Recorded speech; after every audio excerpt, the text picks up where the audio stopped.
அனைவருக்கும் வணக்கம். சுபமாரிமுத்து திருப்பூரிலிருந்து இந்த பதிவு உங்களுக்காக. இன்றைக்கு ஒரு அற்புதமான ஒரு சூட்சமத்தை இன்றைக்கி உங்களுக்கு நான் சொல்ல போகிறேன். இது உங்களை பற்றி நீங்களே தெரிஞ்சு கொள்ள இந்த பதிவு ரொம்ப அவசியம். வாழ்க்கையில் கஷ்டம் கஷ்டம் கஷ்டம்னு ஓடிக்கொண்டே இருக்கிறீங்க. யாரை பிடிச்சிட்டு போனால் அந்த கஷ்டம் நம்மளை விட்டு போகும். யாரை பிடித்து கொண்டு போனால் கடன் நம்மளை விட்டு போகும். யாரை பிடித்து கொண்டு போனால் நம்மளுடைய கர்மவினை தீரும். அப்படிங்கிற ஒரு சூட்சமத்தை இன்றைக்கி இந்த பதிவில் உங்களுக்கு கொடுக்க போகிறேன். அப்போது சுவாதி நட்சத்திரத்தில் பிறந்தவர்களுக்கு வாழ்க்கையில் ஜெயிக்கிறதுக்கு என்ன பலன், எப்படி போகலாம், இனிமேல் நம்ம எப்படி இருக்கலாம்? உங்களுக்கு தெரியுமா, சுவாதி நட்சத்திரம் துலா ராசியில் பிறந்திருப்பாங்க.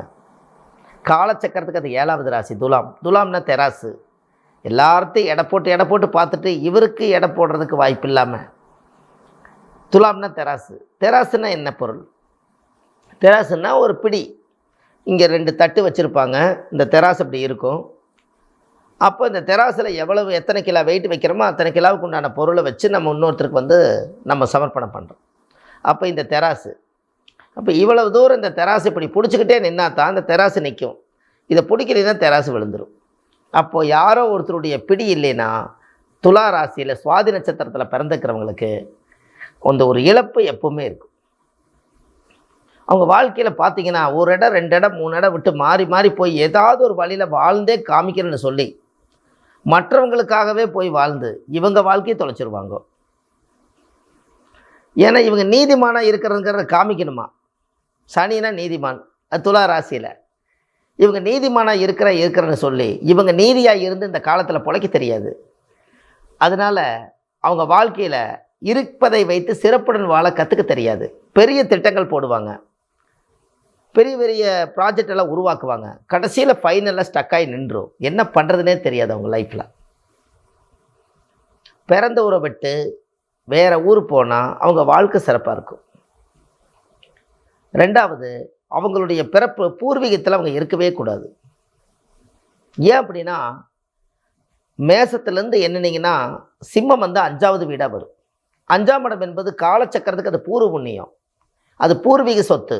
அந்த 5 குடைவர் துலா ராசியில் வந்தால் நேசமாவார். அப்போ இவங்க போய் துலா ராசியில் சூரிய நேசமாக இருக்கிறனால இவங்க போய் பூர்வீகத்தில் இருந்தால் ஜெயிக்க முடியுமா? படாத கஷ்டம், மன வேதனை, மன அழுத்தம் அவங்களால தாங்க முடியாமல் 4 மனுஷனுக்காக இவர் வாழ்க்கையே இழந்து உட்காந்துருப்பார். என்னை இப்படி சொல்லி போட்டையே, நான் அதெல்லாம் விட மாட்டேன், நான் முன்னாடி நான் வாழ்ந்து காமிக்கிறேன், உலகம் ரொம்ப பெருசு, அதை மறந்துடுவார். ஒருத்தர் வைராக்கியமாக பேசிட்டு அவருக்கு தாங்காது.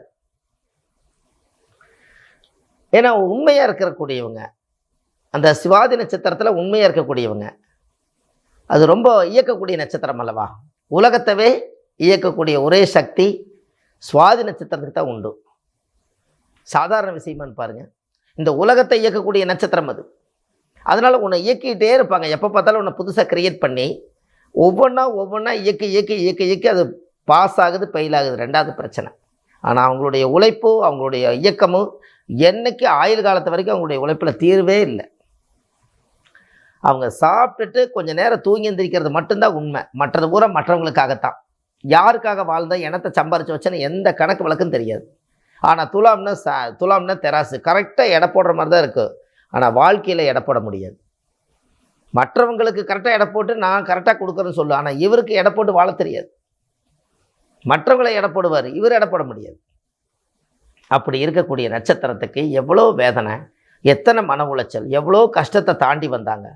30-32 வயசு வரைக்கும் அவங்களுக்கு என்ன பண்ணுறதுன்னே தெரியாது. அவங்க லைஃப்பில் திருமணம் அமைஞ்சும் கூட வாழ தெரியாது, குழந்தை பெத்தும் கூட பிழைக்க தெரியாது.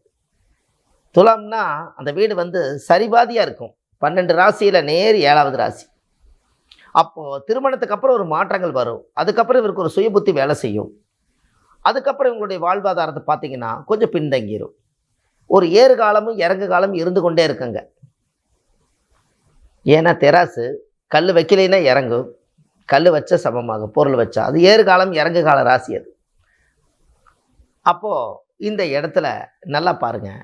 அப்போ இந்த சுவாதி நட்சத்திரக்காரர்களுக்கு எந்த நட்சத்திரத்தை பிடித்து கொண்டு ரன் பண்ணினால் வாழ்க்கையில் ட்ராவல் பண்ண நல்லா இருக்குங்கிறதுக்காக இந்த பதிவில் உங்களுக்கு ஒரு நட்சத்திரத்தை சொல்ல போகிறேன். வாழ்க்கையில் தேட கிடைக்காத நட்சத்திரம் 27 நட்சத்திரத்தில் சுவாதி நட்சத்திரக்கார் எந்த நட்சத்திரக்காரர் கூட நட்பு வைக்கணும்,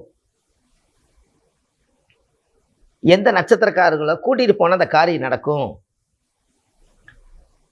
ஒரு பெரிய ஒரு பிரச்சனை, தவிர்க்க முடியாத பிரச்சனை, தீராத பிரச்சனை, அந்த தீராத பிரச்சனையை நம்ம எப்படி தீர்க்கிறது அப்படின்னு பார்த்தா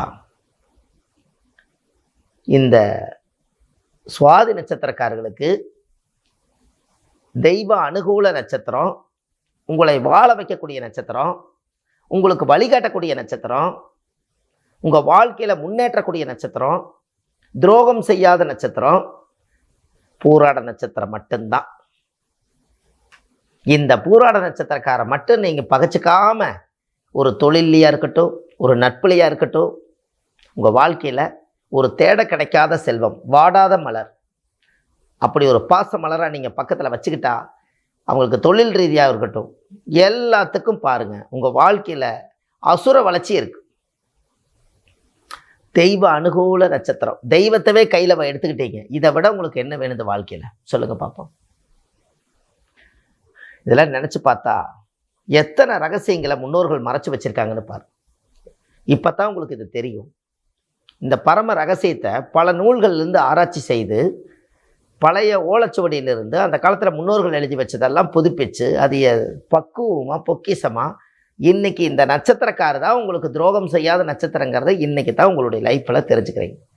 இதே நீங்கள் பின்னோக்கி போய் பாருங்கள். உங்கள் வாழ்க்கையில் பூராட நட்சத்திரக்காரை பிடித்தால் என்னென்ன காரியங்கள் நடந்திருக்குதுன்னு செக் பண்ணுங்கள். தெய்வ அனுகூல நட்சத்திரம் அப்படின்னு என்ன? நீங்கள் நடந்து போங்க, உங்களுக்கு கண்ணுக்கு தெரியாமல் கூட ஒரு தெய்வம் நடந்து வந்துக்கிட்டு இருக்கும். அதான் தெய்வ அனுகூலம்.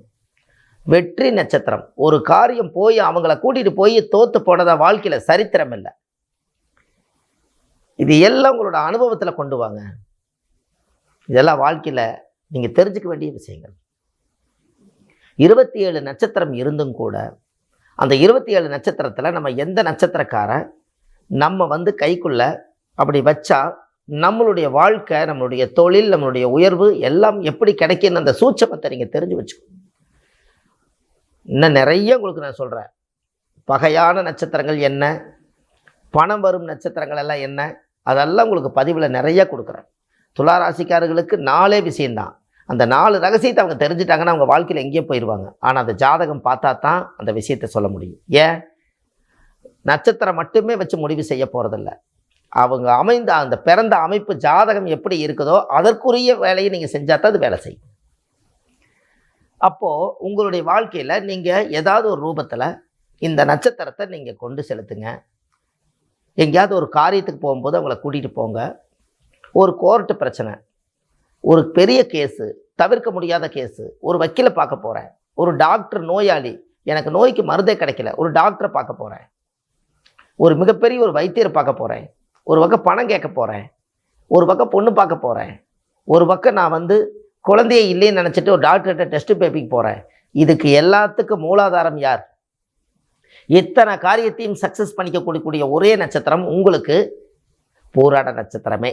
அந்த நட்சத்திரக்காரை கூட்டிகிட்டு போங்க. அதாவது டக்கு டக்குன்னு நடக்கு காரியம். ஏன்னா நம்ம கண்ணுக்கு தெரியாமல் அந்த வின் பவர், அவங்களோட நட்சத்திரத்தினுடைய அந்த அலைவரிசை அந்த காரியத்தை சக்ஸஸ் பண்ணி கொண்டு வீடு கொண்டு வந்து சேர்த்து.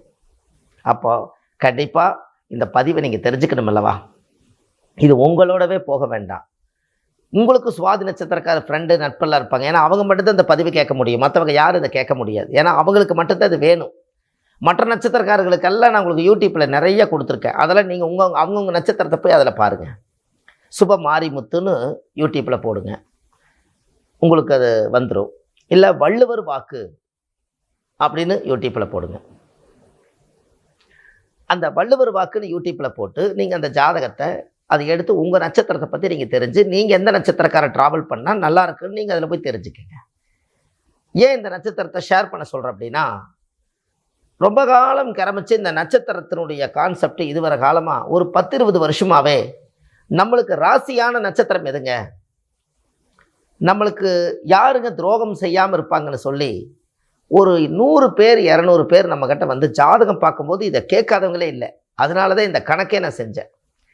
அப்போ இந்த நட்சத்திரத்தோட இந்த நட்சத்திரம் கனெக்ட் ஆனால், சுவாதி நட்சத்திரத்தோட புராட நட்சத்திரம் கனெக்ட் ஆனால் அவங்க வாழ்க்கையில் வெற்றி நிச்சயம்ங்கிறத இந்த பதிவில் நான் உங்களுக்கு கருத்தை பதிவு செய்கிறேன். கண்டிப்பாக உங்கள் வாழ்க்கையில் வாழ்வது ஒரு முறை, வாழ்த்தட்டும் தலைமுறை. வாழ்க்கையில் ஒரே தடவை தான் மனித பிறப்பு, அதில் வாழ்கிறது ஒரு முறை தான். ஆனால் நம்ம வாழ்ந்த பெருமை இந்த நம்ம இருந்தும் இல்லாத காலத்திலையும் கூட வாழ்த்தட்டும் தலைமுறை. நம்மளுடைய பின்னாடி வரக்கூடிய சந்ததிகள்லாம் நம்ம வாழ்ந்த பெருமையை அவங்க வாழ்த்துட்டோம். அதனால தான் வாழ்வது ஒரு முறை, வாழ்த்தட்டும் தலைமுறை. இந்த அளவுக்கு உங்களுடைய வாழ்க்கையில் கண்டிப்பாக சுவாதி நட்சத்திரக்காருக்கு பல கஷ்டங்கள் தீர்றதுக்கு இந்த நட்சத்திரக்காரன் ஒரு குழந்தையாக இருந்தாலும் பரவாயில்ல, அந்த குழந்தைக்கு நீங்கள் சாப்பாடு கொடுங்க, அவங்களுக்கு ஒரு மிட்டாய் வாங்கி கொடுங்க, உங்களுக்கு ஒரு ட்ரெஸ் எடுத்து கொடுங்க, உங்களுக்கு ஒரு டீ வாங்கி கொடுங்க, ஒரு பூஸ்ட் காப்பி வாங்கி கொடுங்க. எது செஞ்சீங்கனாலும் பிரதிபலன் நமக்கே. இப்படியெல்லாம் உங்களுடைய வாழ்க்கையில் நீங்கள் செய்து நல்ல விதமாக உங்கள் வாழ்க்கையை சிறப்பாக கொண்டு போகணும். ஏன் உங்களால் ஜெயிக்க முடியாது வாழ்க்கையில்? எதற்காக நீங்கள் பயப்படுறீங்க? நாம் செய்த நம்மளுடைய செய்த வினைகள் என்ன? அறியாமல் தெரியாமல் செய்த தவறுகளுக்கெல்லாம் நாம் செய்யக்கூடிய புண்ணியமே அது சமர்ப்பணம். உங்கள் வாழ்க்கையில் இந்த நட்சத்திரத்தை பிடிச்சு நீங்கள் உங்களுடைய ட்ராவல் பண்ணி பாருங்கள். நம்மளுக்கு தெய்வ சக்தி கூட வந்தாச்சு. ஒருத்தர் குலதெய்வமே தெரியலையும் பாரு, இந்த நட்சத்திரம் கூட்டிப்போங்க, இதுவே குலதெய்வம்னு நினச்சிக்கோங்க, கூட்டிகிட்டு போங்க, அந்த காரியம் நடக்கும். அந்த அளவுக்கு வைராக்கியமா வீம்பா இந்த உலகத்தில் எப்படியாவது வாழ்ந்து ஜெயிக்கணும்னு ரொம்ப வேதனைப்படுவாங்க. அவங்களுக்கெல்லாம் அவங்களோட வாழ்க்கையில் இந்த மாதிரி ஒரு நட்சத்திரங்கள் ஒரு தூண்டுதலுக்கு பக்கத்தில் இருந்தால் அவங்க வாழ்க்கை எப்படி இருக்கும் நினச்சிப்பார். இதெல்லாம் ஒவ்வொருத்தருடைய லைஃப்லையும். ஆனால் அவங்க தான் நம்ம கூட ஒட்ட மாட்டாங்க. இதை நம்மக்கிட்ட தான் கர்மம் இருக்கே, பூர்வ ஜென்ம கர்மம் நிறைய வாங்கியிருக்கிறோமே, நல்லது நம்மக்கிட்ட வராதே, கெட்டதானே வரும். அவங்க தான் நம்மளை பகைச்சிக்குவாங்க, அவங்க தான் ஒரு மாதிரியாக முறைப்பாங்க. இவங்களை இதெல்லாம் தாண்டி நமக்கு அனுகூல நட்சத்திரம் சொல்லி அவங்கள நாசூக்காக நம்ம வழிக்கு கொண்டு வரணும். எப்படி? நட்பா. நல்லா இருக்கீங்களா, வாங்கம்மா உட்காருங்க, சாப்பிடுங்கம்மா, என்ன சாப்பிட்றீங்க, காப்பி சாப்பிட்றீங்களா, சாப்பாடு செய்யட்டுமா, இப்படி எல்லாம் அவங்க மேலே பாசத்தை ஊட்டி அவங்கள தக்க வச்சு அவங்ககிட்ட இருக்கிற சக்தியை நீங்கள் வாங்குங்க. யாருக்கிட்டையோ பேசி என்ன பிரயோஜனம்? உங்களுக்கு சாதகமான நட்சத்திரத்தை நீங்கள் பாதகமத்தை ஒழிக்கிறதுக்கு வழி பாருங்க. ஜாதகமே பார்க்க வர்றாங்களே, எதுக்கு வர்றாங்க? உங்கள் வாழ்க்கையில் பாதகமாக நிறைய நடக்குது. அந்த பாதகமாக நடத்தி கொண்டு இருக்கக்கூடிய வாழ்க்கையை அதை சாதகமாக எனக்கு அமைச்சு கொடுங்க, அந்த சாஸ்திரத்தில் என்ன இருக்குன்னு தெரிஞ்சுக்கிறதுக்காக சாதகம் பார்க்க வரீங்க, அதானே? அப்போ அந்த சாதகமாக ஆக்கிறதுக்கு உங்களுடைய நட்சத்திரமே பூராடம் தானே. அப்போ சுவாதி நட்சத்திரக்கார் பூராட நட்சத்திரக்காரை சாதகமாக்கியாச்சுன்னா பாதகம் விலகி போச்சு, பட்ட துன்பமெல்லாம் இன்னையோட முடிஞ்சு போச்சு. உங்கள் வாழ்க்கையில் சிறப்பாக இருப்பீங்க. நீங்கள் போங்க, வள்ளுவர் வாக்குன்னு யூடியூப் சேனலில் போங்க, ஆயிரம் விதமான பதிவுகள் நிறைய கொடுத்துருக்கேன், 1000 பரிகாரங்கள் கொடுத்துருக்கேன். எதை பிடிச்சி வேணாலும், ஒரு பணம் இல்லாமல் காசு இல்லாத பரிகாரங்கள் நிறைய கொடுத்துருக்கேன். வீட்டிலேயே நீங்கள் செய்யக்கூடிய எளிய பரிகாரங்கள் கொடுத்துருக்கேன். இதெல்லாம் நீங்கள் போய் பாருங்கள். இது எல்லாம் இந்த பதிவை மக்களுக்கு ஷேர் பண்ணுங்கள். உங்கள் வாழ்க்கை ரொம்ப நல்லாயிருக்கும். கண்டிப்பாக உங்களுடைய வாழ்க்கையில் அடுத்த பதிவில் சுவாதி நட்சத்திரக்காரர் இன்னும் மென்மேலும் இந்த நட்சத்திரத்தை பிடித்து, பூராட நட்சத்திரத்தை பிடித்து வாழ்க்கையில் போராட்டத்தை விலக வேண்டும் என்று சொல்லி அடுத்த பதிவில் உங்களை சந்திக்கிறேன். அன்புள்ள சுப மாரிமுத்து, திருப்பூரிலிருந்து. நன்றி, வணக்கம்.